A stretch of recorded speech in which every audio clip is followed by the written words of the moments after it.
বাঙালি ভদ্রলোক বলতে ঠিক কাকে বোঝাবো এই মুহূর্তে দাঁড়িয়ে? বাঙালি ভদ্রলোক বলতে এটা তো কোনো অনেকে ভুল করে ভাবে যে এটা caste group, it's not caste group, এটা একটা স্টেটাস গ্রুপ। বলা যায় একটা ডিফাইন্ড বাই এক ধরনের কালচারাল কতগুলো অ্যাসাম্পশনস, তারা কি ধরনের ব্যবহার, কি ধরনের সংস্কৃতি, তাদের আচরণ, এই সবগুলো নিয়ে একটা টোটালিটির মধ্যে এটাকে ডিফাইন করা খুবই মুশকিল ছিল। কিন্তু একদিক থেকে তারা একটা সভ্যতা ছিল, সেটাকে ধরে রেখেছিল। সেটা আছে, সেটা যে একদম পুরোপুরি চলে গেছে তা বলবো না। এখনো আমাদের কতগুলো ভ্যালিউজ আছে, ধর ব্যক্ত করে শালীনতা, মানে কি ধরনের ব্যবহার করা উচিত লোকজনের সঙ্গে। কলকাতায় দেখি যে মানে বড়দের প্রণাম করা, এই সবগুলো এখনো আছে।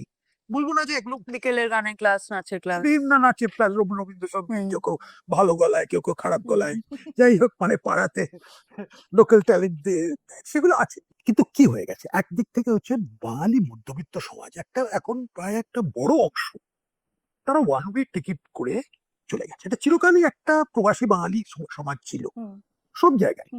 কিন্তু এখন তার সংখ্যাটা বিরাট হয়ে গেছে।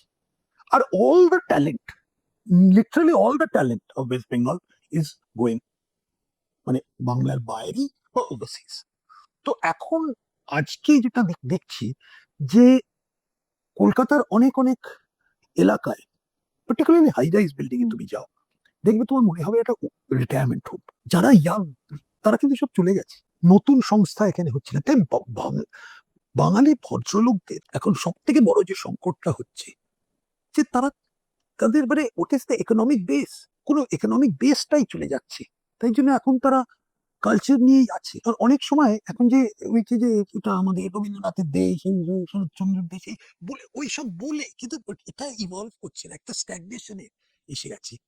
তো সেইটাই হচ্ছে যে ওভারঅল যে লাচের যে সমস্যাটা বলছি, সেটা গোলপার্কের সমস্যাই হোক বা ভদ্রলোকের সমস্যা হোক, একই যে আজকে পশ্চিমবঙ্গে এক ধরনের ডিক্লাইন, এক ধরনের অবনতি হচ্ছে। সেটা মানে এই অধঃপতনের কারণ কি সেগুলো আমরা চিন্তা করতে পারি। পুরোটা রাজনৈতিক কি, কবে থেকে হয়েছে, এটাকে কি রিভার্স ইররিভার্সিবল নাকি এটাকে রিভার্স করা যায়, সব নিয়ে অনেক কিছু আমরা চর্চা করতে পারি। কিন্তু আসল কথা হচ্ছে যে বাঙালি ভদ্রলোক বলতে যে কালচারটা আছে সেটা অন দ্য ব্যাকফুট। সেটার মেন কারণ হচ্ছে Bangla itself is on the back foot.